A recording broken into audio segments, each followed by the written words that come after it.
Okay, so I am very, very, very happy to have Sue run the session today for many reasons. And Sue has been writing Midrash for, I guess she'll tell us a little bit, for a couple of years. And she put together a marvelous collection, which is called They Spoke Their World into Being, a collection of modern Midrash. I've known Sue for a very, very long time. I did not dream since I've been knowing her that she would end up writing such a wonderful collection. And so you'll explain to us why you wrote it, how, and everything else. And now it's all yours, Sue. Okay, thank you, Nomi. I started writing Midrash in following the Women's National Study Day in the spring of 2020, which was moved to Zoom as the whole world was moved to Zoom in 2020. And I participated in Naomi's class on modern Midrash, and it inspired me. And actually, one of the ways that I made it through the long lockdown, where we were all climbing the walls and looking for ways to connect and find meaning and whatnot, was every week I chose a different character out of the or a different female out of the Tanakh, and thought about her all week long, and then sat down and wrote a midrash. And that's what helped me get through that long summer of lockdown, watching the days go by and not being able to be in my regular activities. And after we were able to come out, I just continued writing them, and finally reached a point where I thought I had enough to put them together into a book. Some of you that are longtime participants in the class have heard some of them because Naomi's used them in various lessons. And I do want to say thank you to all of you who participate in the class, because we all learn from each other. Everyone has provided insights and given me ideas and gotten me thinking. And some of the things have probably found their way into some of the midrashim that I've written. Some of you have given me feedback on some of the ones that Naomi has taught. So you all have a little, everyone here has a contribution to this collection. I'll show you real quick. I put together the cover. It's nothing brilliant, but, I've never counted. I don't know how many, this is the table of contents. So there's an introduction about about what classical midrash and modern midrash, and then the midrashim themselves are divided into 3 sections, and I didn't count them. There's probably about 20, maybe a little more than that. And it's available on PDF for whoever wants it. I'm giving it away freely, and I do have plans to print it, but I keep getting sidetracked, and the war isn't helping now. It's one thing after another. So, whoops, sorry about that. So I'm not sure when there will be a physical copy available, but that is part of the plan. So if anyone didn't receive it and didn't receive the PDF that I sent out once to Naomi's whole mailing list, and would like a copy, just let me know, and I don't want to send it to everybody again. I don't want to bombard people with things that they may not need or want. But if someone wants it, then let me know, and I'll be happy to pass it on. Are you going to share it today? Or what are you going to do? We're gonna do a class. I'm gonna lead the class on Queen Atalya, who's one of the probably lesser known characters in Tanakh, and then we'll read the midrash that I wrote about her. So that's the plan. So again, thank you, Naomi, for being the inspiration behind these, being the mentor. She's for all of your really helpful criticism of the midrashim as they've come off the off the I would say off the press, but they were never on the press.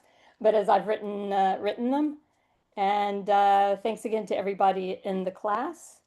And if there's no questions or comments, I'll give you a second. And if not, then we'll turn our attention to Atalya. And I just realized that when I did that before, I wasn't actually sharing. I showed you the cover of the book, but of course I wasn't sharing. Okay, but wait, what is this doing? Okay, can you guys see my screen? Is it being shared? Yeah, yeah. Okay, so this was the cover of the book. I'm sorry, I totally forgot that I wasn't sharing when I tried to show it. And now we're going to go on to Atalya. Okay, and in the end, instead of doing it in PowerPoint because of the page, so many pages of the story, I left it in as a PDF. Okay, so Queen Atalya is the subject today. And this is someone put this together. It's a picture of her on a coin. In Esther Rabbah, she's mentioned, and women govern them. 4 women assumed dominion in the world. Jezebel and Atalya from Israel, and Shema-Ramit and Vashti from nations of the world. But what I find interesting here is Atalya was actually queen of Judah, not of Israel. But according to the Midrash, they mention her as being a queen of Israel. She was from Israel, and that's one of the things that we're going to discuss at length. I think it's an important distinction to keep in mind. So I put together a brief timeline. In Judah, the southern kingdom, I'd left off Saul because David is the important king for us in terms of the story. From Solomon, Rehoboam, and just on and on until we get to Joram, who married Atalya, and they had a son, Ahaziah, and a grandson, Joash. Okay, Atalya herself, in the northern kingdom, we had Jeroboam, who was the first king after the United Kingdom split following Solomon's death. There were a series of them, which I didn't list. And then we have the house of Omri. Omri's son was Ahab, who was married to Jezebel. And we've done Midrashim about her in this class. He possibly had other wives. We don't know.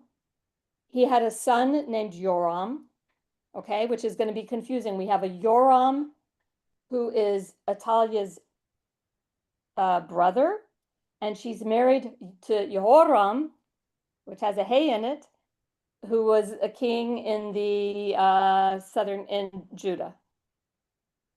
Okay, so it's not clear if Jezebel was Atalya's mother or not. In fact, the truth is it's not even clear that Ahab was her father. There's a confusion in the Tanakh. Maybe Omri was her father, but I don't want to get into that. It's not really relevant to us today. And people have written probably doctorates on it. What's important is that she is the only link between the 2 kingdoms. She was born to the king of the northern kingdom of Israel and married into the southern kingdom, Judah.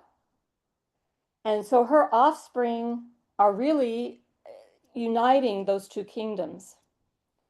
Okay? And that's what's the kind of the underlying basis of the Midrash today, is that fact that she's the bridge between the 2.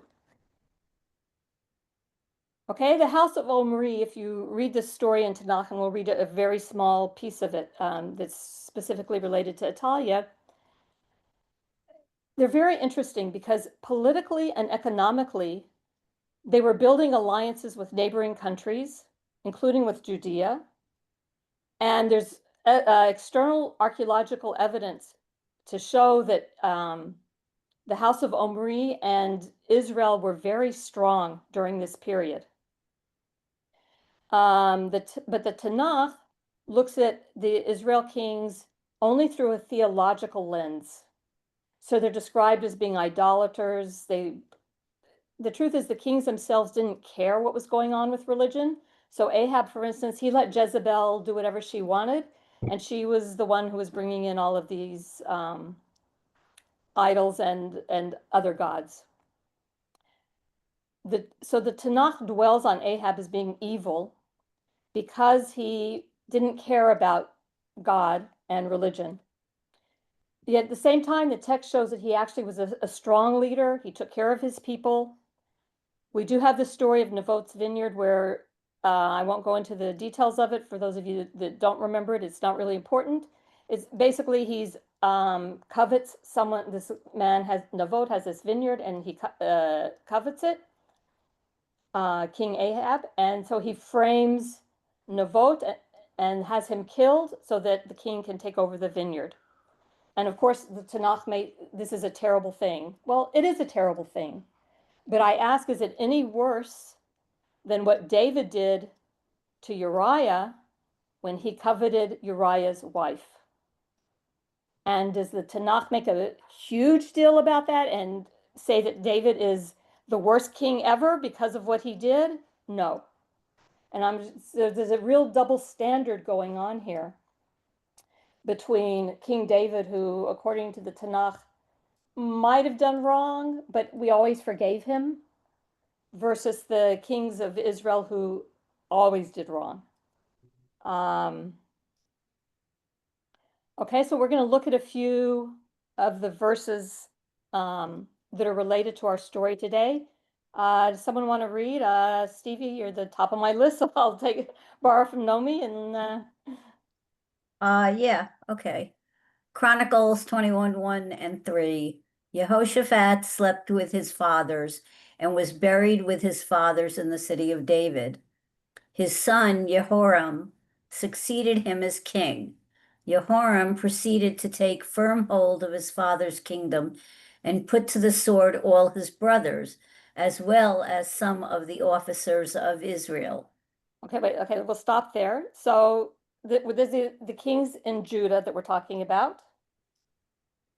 Joram will become Atalya's husband. And what does he do? The first thing he does is kill off his brothers. And whether the brothers are his siblings or if it's a broader term, it doesn't really matter. This was very common for the king to eliminate any possible competition. The Tanakh doesn't make a big deal about it. It goes through in one verse and moves on. Okay, only when Atalya does it are we going to make a big deal out of it. Okay, you want to read the next one? Kings 8:25 to 26. In the 12th year of King Joram's son of Ahab of Israel, Azariah, son of Joram, became king of Judah.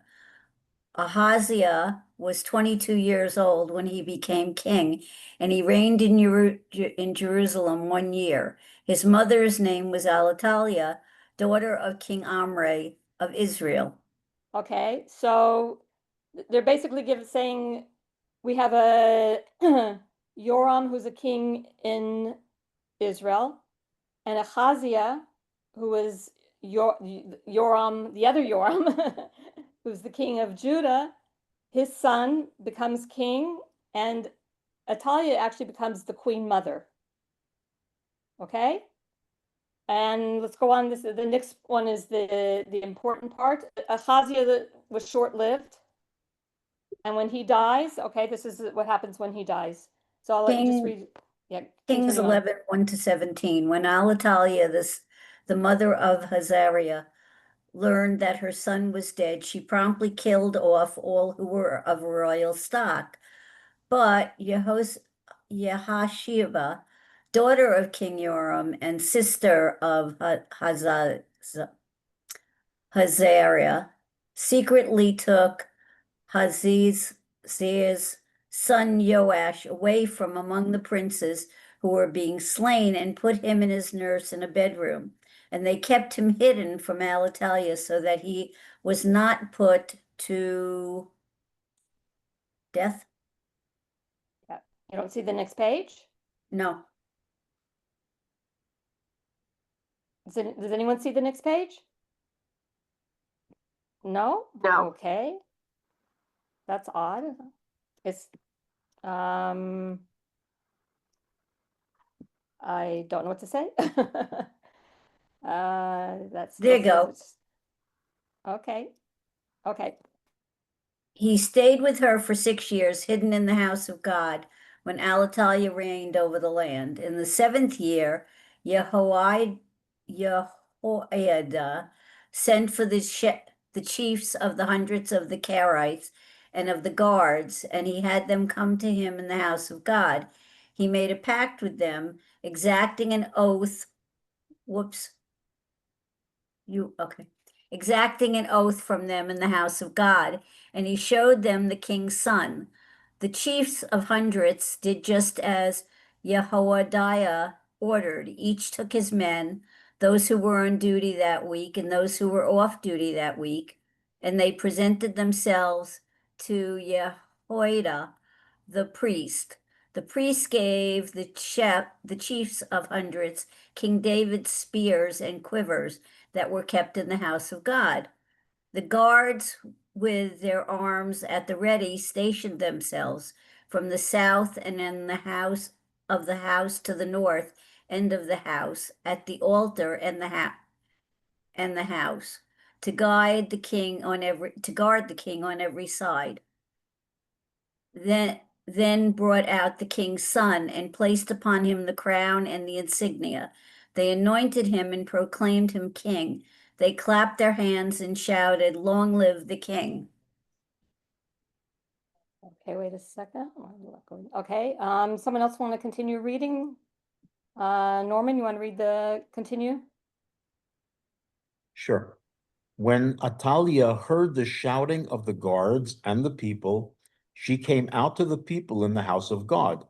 She looked about and saw the king standing by the pillar, as was the custom, the chiefs with their trumpets beside the king, and all the people of the land rejoicing and blowing trumpets. Atalya rent her garments and cried out, "Treason, treason!" Then the priest Jehoiada gave the command to the army officers, the chiefs of hundreds, and said to them, "Take her out between the ranks, and if anyone follows her, put him to the sword." For the priest thought, "Let her not be put to death in the house of God." They cleared a passageway for her, and she entered the royal palace through the horses' entrance. There she was put to death.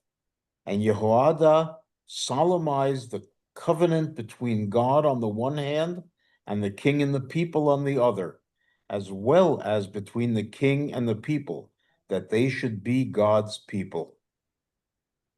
Okay, so that's the biblical account. And basically, just to summarize, because it was kind of long, her grandson is an infant when she becomes queen, and according to the Tanakh, the priest whisks him away for safekeeping, afraid that she's going to kill him when she's killing off all of the royal stock,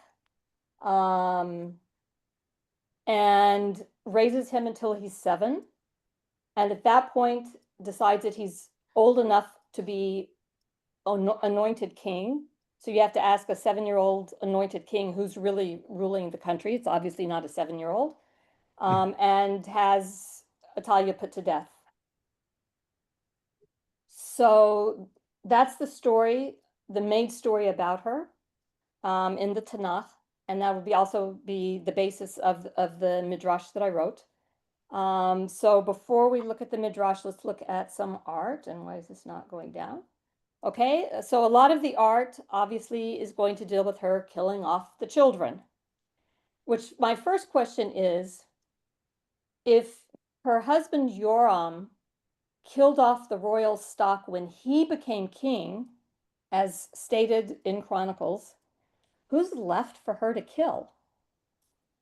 If he's already killed off all his brothers, and her son has already died because that's how she became queen, and if she became queen, that means there were no other sons, right? She must have had no other sons, because otherwise they would have become king after her first son died. So I don't even know who was left for her to put to death. Cousins, second cousins, third cousins. Yeah, okay. But okay, is this the Tanakh making a big deal about nothing? Babies. Who knows? Who knows? Baby. That's one of the things that's always amazed me about this story. Like, Yeah, they'll who be does she alive in actually put 15 to years. death?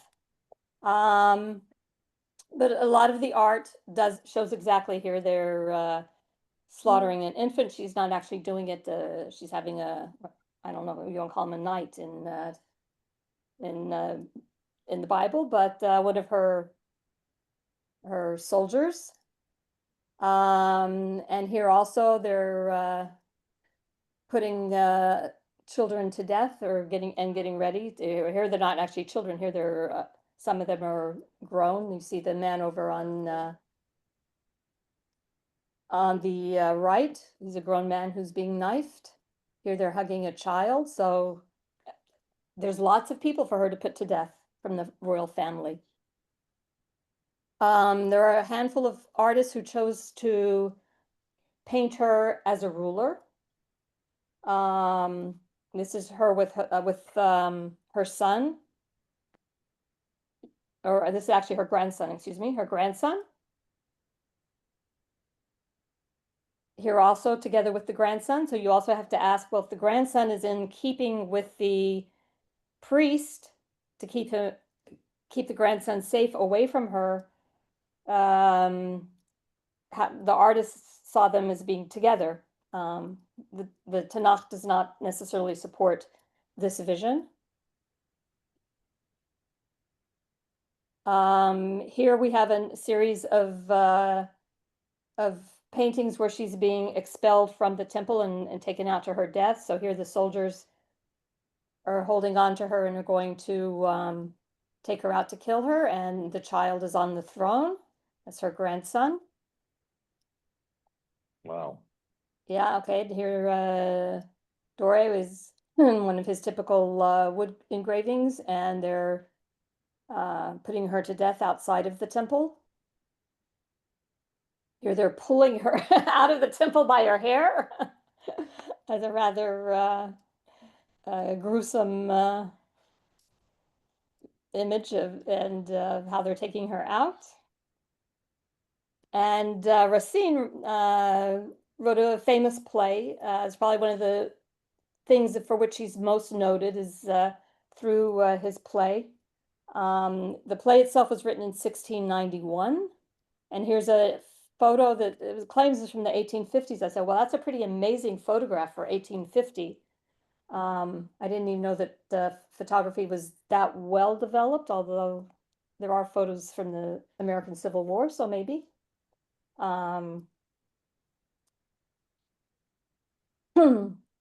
There are some midrashim about her, and I see it's already getting late, so I think we'll go through these rather quickly. Actually, we'll just skip that one. We'll skip that one too. Okay, this one's probably pretty important. So let's see who's next in line. Bonnie, you want to read this midrash? Okay. Ruth Rabbah 7:15. The woman said to Naomi, "Blessed is the Lord who has not left you without a redeemer today, and may his name be proclaimed in Israel." The woman said to Naomi, "Blessed is the Lord who has not left you without a redeemer today. Just as the day rules over the heavens, so it will be with your descendants. They will dominate and rule over Israel forever." Rabbi Hunya said, "It was due to the woman's blessing that the line of David was not cut off during the days of Atalya." Rabbi Tanhuma said, "In the name of Rabbi Shmuel, there it is written, we will give life to offspring from our father." Son is not written here, but rather offspring. That offspring that will come from elsewhere. And who is this? It is the Messianic King.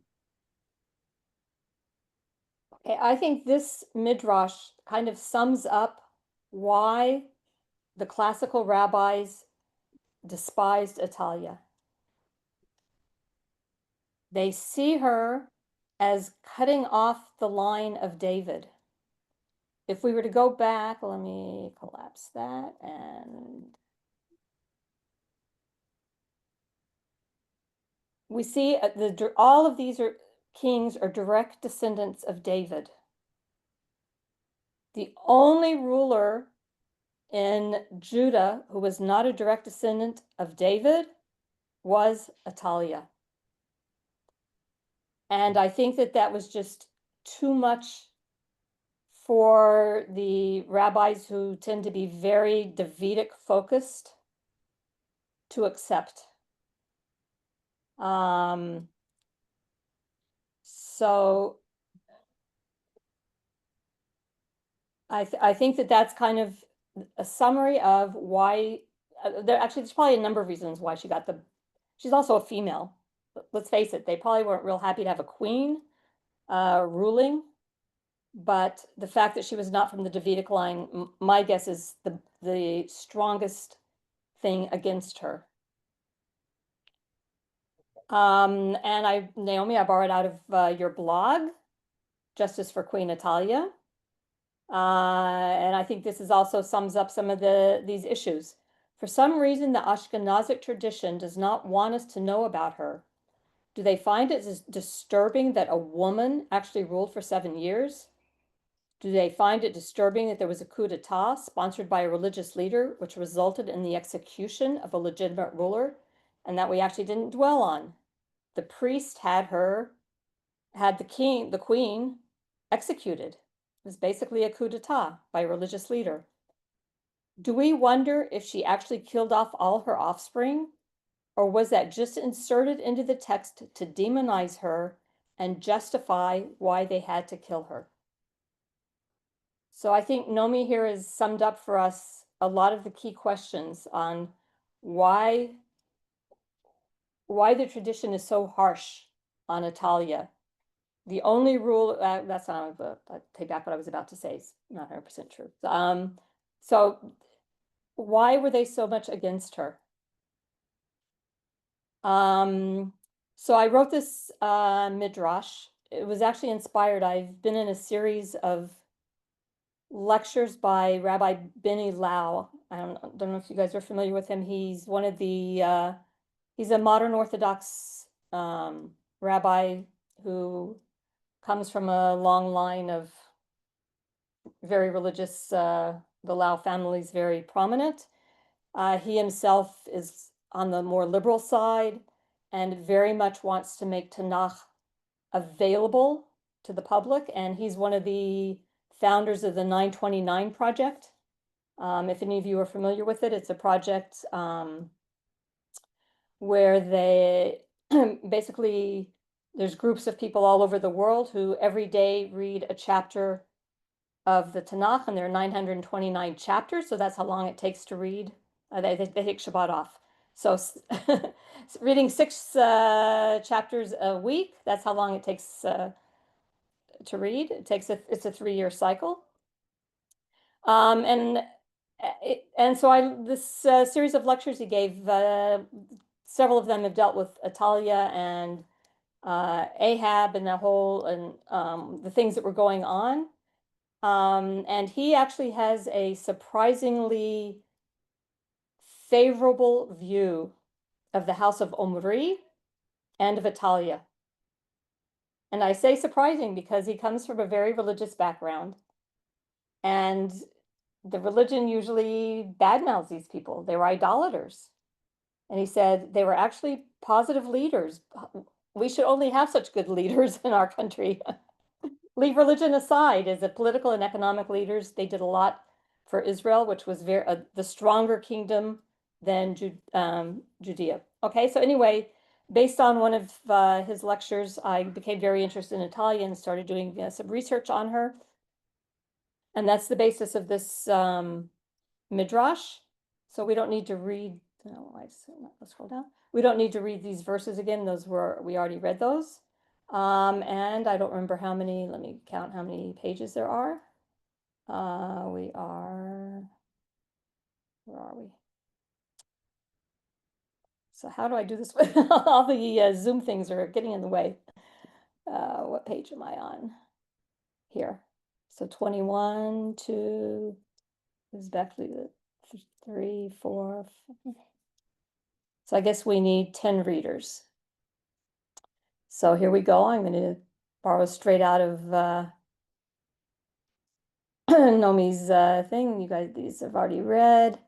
Louise Reader 1, Barbara Reader 2, Jill Reader 3, Marcia Reader 4, Anne Reader 5, Toby Reader 6, Lita Reader 7. Oh, okay, Lita, yeah. Joyce Reader 7. Francine, you want to read? Reader 8, Geraldine 9, and Janice 10.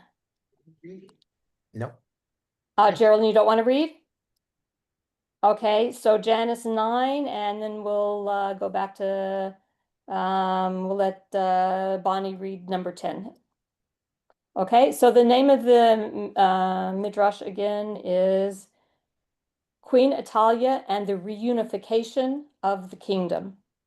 Okay, so based on the title, you can kind of guess where I'm going to go with this. Okay, reader number 1. Aggressive bitch, man-eater, nasty murderer. What insult have I not heard? And why? Because I'm a powerful woman? Because I'm not a Judean by birth? Because I am the stepdaughter of the Baal worshipper Jezebel? I, Athaliah, whose very name means exalted is Yahweh. I didn't ask to be married to Jehoram.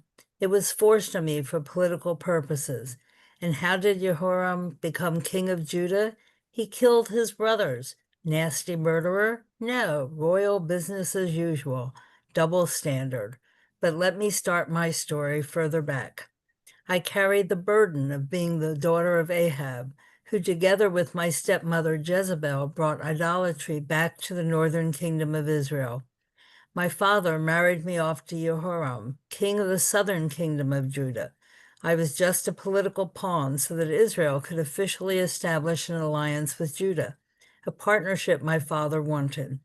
But I had bigger dreams, a reunification of the kingdoms, harking back to the golden days of David. So I agreed to be married to Jehoram, not for love, but for this vision of a united kingdom. Our offspring could claim the right to the crown of both the northern kingdom and the southern kingdom. Okay, reader 2. Jehoram turned out to be a nightmare for me, since his only concern was support and trade, not the alliance with Israel. He was no better for the Judeans. He murdered his own brothers as well as some of mine. I challenged his actions in our bedchambers. You are the rightful king. Why must you put your brothers to the sword? Jehoram claimed, I am following my ancestor King Solomon's wise example. One must be prepared to murder one's enemies, even if one's own brothers, for the good of the people. When there are royal brothers, there is instability in the kingdom. Brothers, enemies? Oh, woe are the Jews when brothers see each other as enemies. God punished Jehoram by taking his life young, and no one regretted his passing. No one in the court, nor I, his widow, and certainly not the common people. And so my beloved son, Uzziah became king of Judah, and in his father's stead, he shared my vision of a united kingdom. His first step was to establish an alliance with his brother, now the king of Israel. Together they fought a mighty battle at Ramoth Gilead, with Yahweh at their side. They were victorious. When Uzziah told me that he was going to Israel to consult with my brother, I went to a seer. She warned me that the omens pointed to violence. I begged Uzziah not to go, but he would not listen. He put the good of the state above his personal safety. The alliance with the stronger Israel was necessary to strengthen the treasury and the army of Judah. Weeks later, a courier arrived with the news that both my brother and my son were killed in a coup by Yehu, a case of murderous treachery, with both kings dead. The end of the house of Omri, my brother, the king of Israel, killed by an arrow through his heart, and my beloved son, as Uzziah took his last breath at Megiddo, just like King Saul. Ehud also murdered my stepmother, Jezebel, and he left her body for the wild pigs to devour. By the time that he realized that this was bad for his image, it was too late. There were but a few bones left for proper burial. I will avenge my son, my brother, and all my father's house. For Jehu, with his eyes on the crown, has killed all of my father's 70 sons. Wow. I am the sole remaining offspring of Ahab. Yes, I will avenge all their deaths, and I will do so by the rules set by the kings, who seem to understand power only through bloodshed. Jehu has killed all my northern brothers, and my husband Jehoram murdered all my brothers-in-law. What brothers have I left to kill? I can only eliminate Jehoram's remaining offspring by his other wives. Who has more experience than I? Atalya, daughter of King Ahab, wife of King Jehoram, mother of King Ahaziah, sister of King Joram, an advisor to them all. So in the way of kings, I ordered the deaths of all my opposition, and then ascended to the throne. Aggressive bitch, ha! If I was a man, they would have glorified my cunning. I was only following the tradition established since the time of David, when every king tightened his power by murdering his enemies. Did anyone ever question David for killing King Saul's remaining sons and grandsons? Or Solomon for killing his brother and his father's faithful general? Of course not. That's what people expect of a king, especially those as revered as David and Solomon. Even Jehu, who killed all my father's house and his advisors, was praised for this bloodshed on the promise that the house of Omri supported idol worship. So I had lost. I'm number So 6. I'm sorry, I'm Five. 5. I'm 5. Yeah. So I had lost my family in Israel, and then they murdered my beloved son, Ahaziah, a Judean. I claimed the crown. Beyond revenge, I wanted to fulfill my dream of reuniting the kingdoms from Dan to Beersheba. At first, the Judean nobility supported me because they were benefiting from the alliance with a stronger Israel. I was the bridge to this better half. There was only one person left who had a claim to both thrones, Ahaziah's infant son, my grandson, Joash. I had to find a way to protect him from the curse that had been issued against his great-grandfather Ahab. How could I guarantee Joash's survival until he was mature enough to reign? I recognized that the Judean elite considered me an illegitimate heir to the throne. Since I was not from the house of David, I was a northerner like King Saul, whom the Judeans had always despised. I sensed that my days as queen would be numbered. I knew it would be difficult to protect myself, but more important, how could I protect Joash? My stepdaughter had always been very fond of her half-brother Ahaziah. Could I trust her to help me carry out my plan? As an Israelite sitting on the throne of Judah, I did not have many allies in my realm, even though the people had been fond of me as their queen mother. I had to take a risk and ask for my stepdaughter's help. I slipped out of the palace and met her by the city gate, where we could talk without being overheard. As I detailed my plan, I wasn't sure how to read her reaction, since it involved tricking her husband, Yehoda, the priest. But then she reached out and grabbed my hands, pulling them toward her heart. "You can count on me," she said. It was a new moon and clouds covered the stars. I called for Joash's nurse. "Take Joash to Jehoiada the priest. Tell him that you fear that I will slay the child. The priest will hide my grandson, and his wife will raise the child." Jehoiada never suspected that I wanted Joash to live and one day become king. To the priest, Joash was the offspring of David. To me, he was also the offspring of Omri. And so it was. The 6 years Joash and his nurse were hidden away in the temple under the care of his aunt. She sent me frequent reports on Joash's development. I ached to see my grandson, but to do so would put the whole plan at risk. Jehoiada could never know that I knew he was protecting Joash, and it was my goal to see the boy a future king. Under my rule, my subjects were content with their lives. The kingdom was calm, Jerusalem quiet, commerce prospered.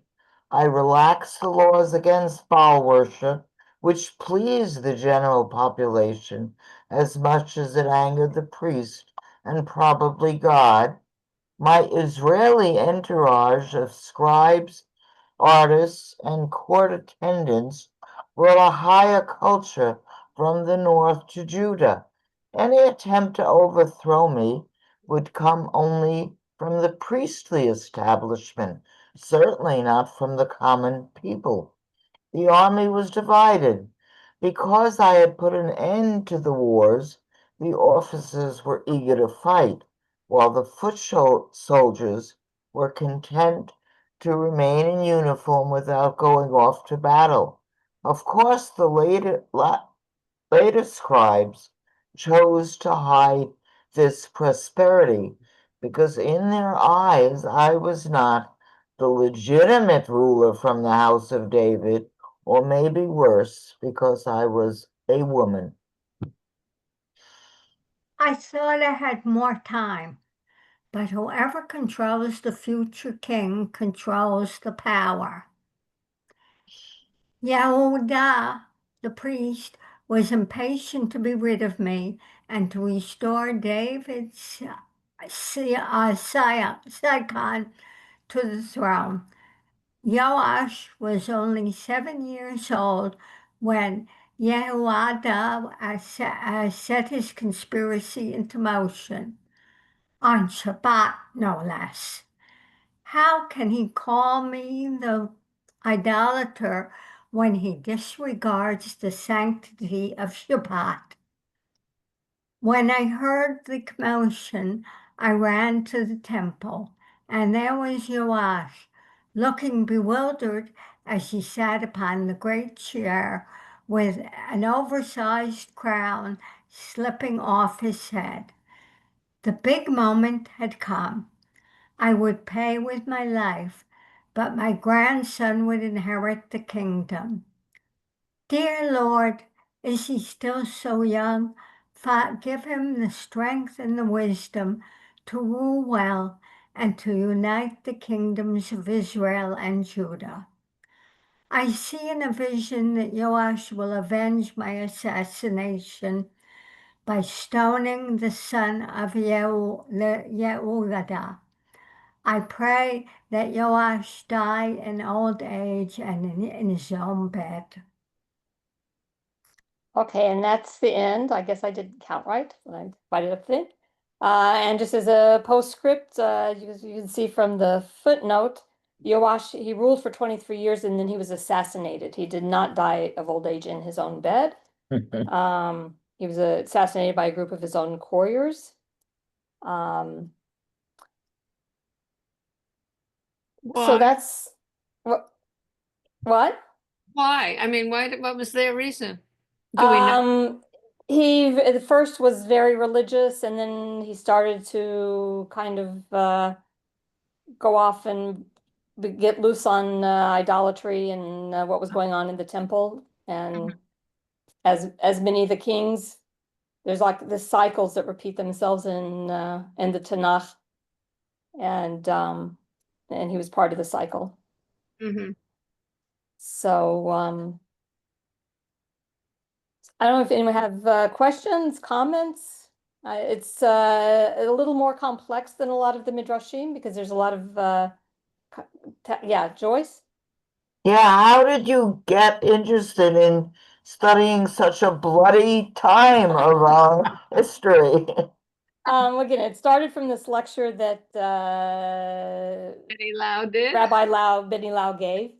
The course was actually, this was a year ago. He did a course that I took on the Judean kings, where he would compare the story in the Book of Kings to the story in the Book of Chronicles and how different they were. And then at the end of every lesson, we would have to vote of whether we or not we thought the king was deserving of a street named after him in Jerusalem.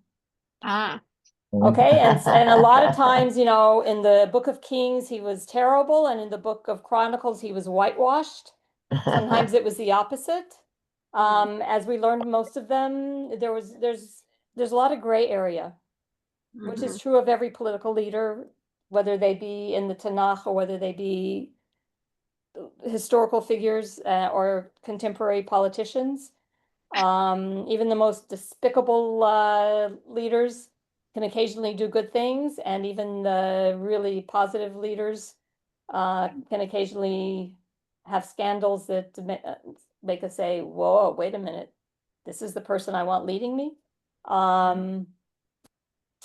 So anyway, that's what he looked at Atalya only very briefly because she's the Tanakh doesn't give us much detail about her reign, but he was the first one that made me say, oh, wait a minute, we can look at her positively, because the tradition has always taught us that she's this baby killer who was terrible, the wicked queen.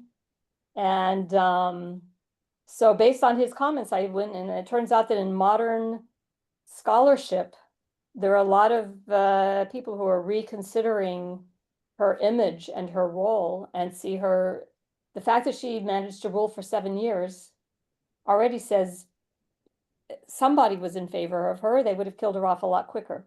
It wasn't the people who rebelled against her, it was the religious establishment. So that's what triggered my interest. And this year, I participated in another course that Lau did on the Northern Kingdom and what led to its downfall. And he painted, you know, and he's the one just said, if you look at the House of Omri, they were actually very strong leaders. They weren't interested in what was happening religiously. So they said, you know, if Jezebel, my wife, wants to bring in idols, big deal. What do I care? He just wasn't interested. Ahab wasn't interested. And that was true of all the kings from the House of Omri. But they did a lot to develop and advance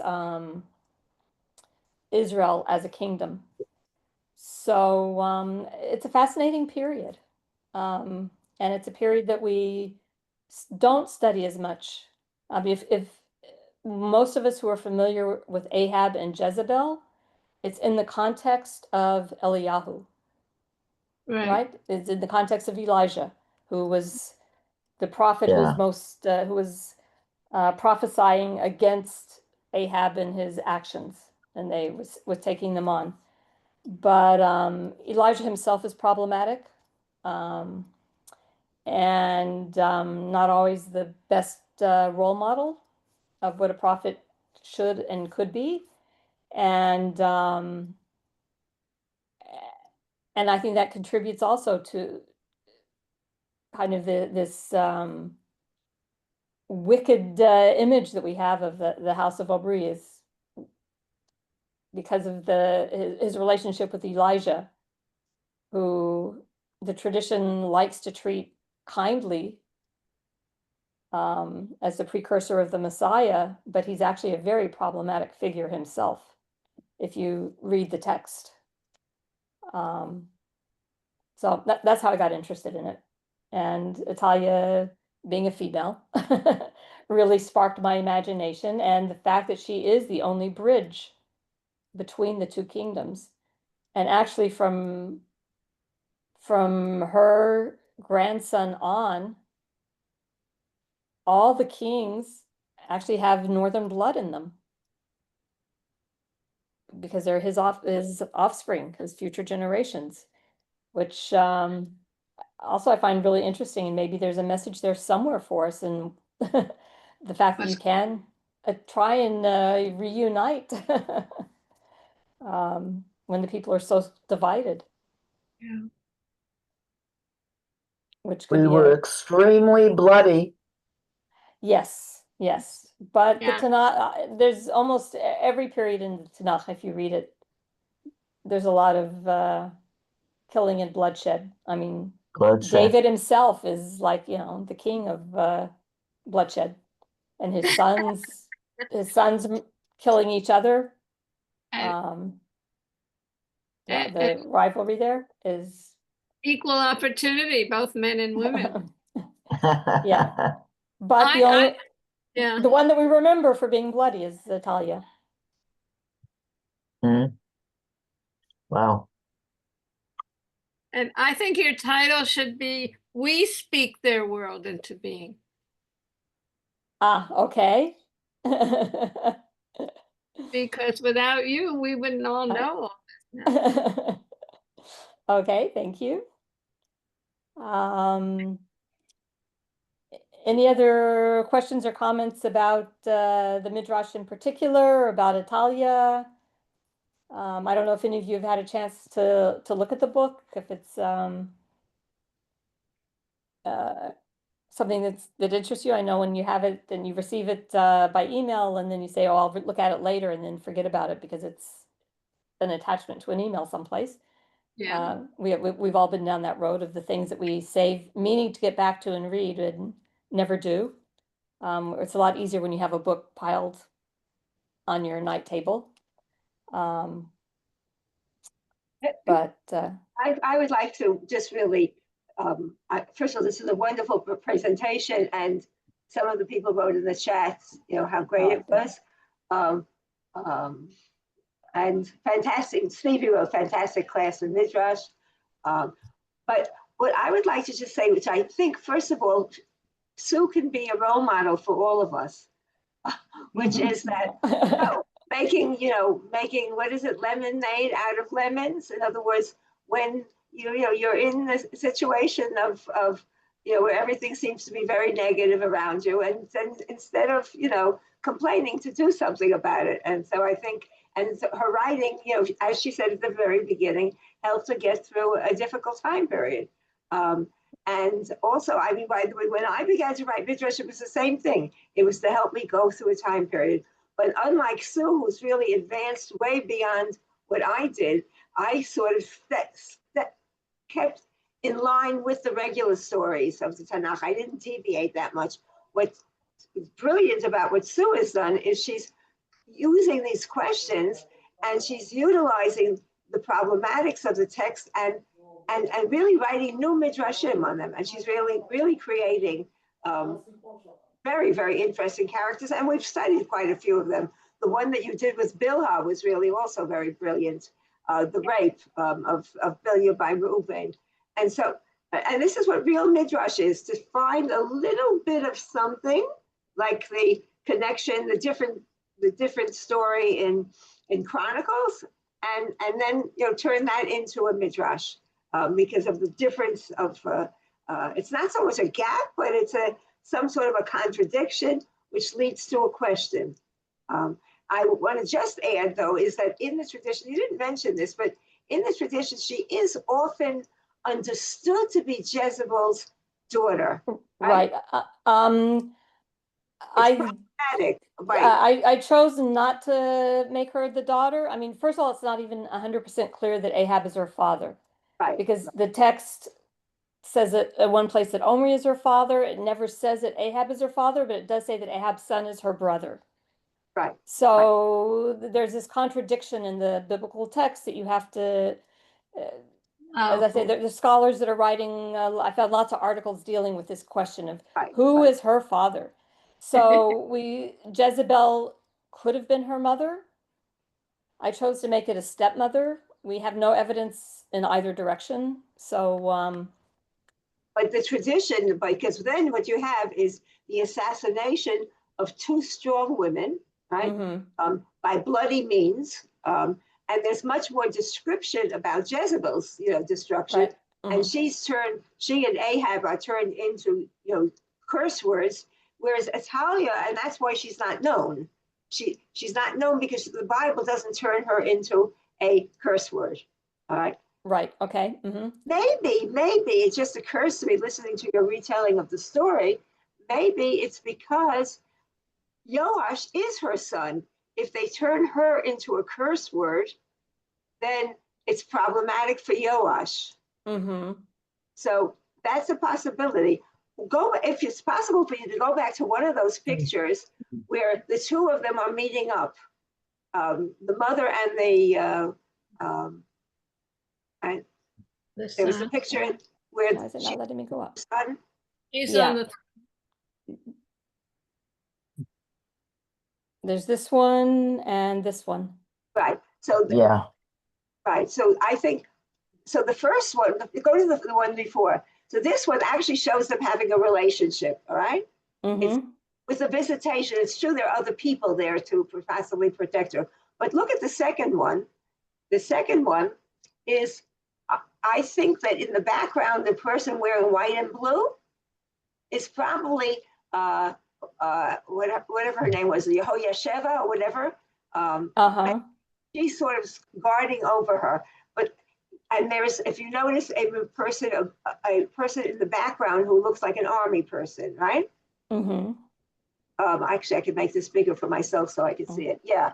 So this might be the meeting up that could have inspired the ending of your story, where she gets to see him at the end, and right before that, and then she's going to be dragged off from the temple. Right? This could be a nice accompaniment. I was thinking about that, Mm-hmm. but at the ending of your story, which is really just lovely. I mean, so I will before I stop the does anyone else want to comment on anything? We will have time to talk afterwards, but I'm going to before I stop the recording. Isn't there one more picture where the boy is on the throne? There is. Hang on. Because I enlarged it. Well, let me scroll All these down. boys look like girls. Hang on. This Beautiful. one. Here he's on the. Yeah, so they see each other one last time.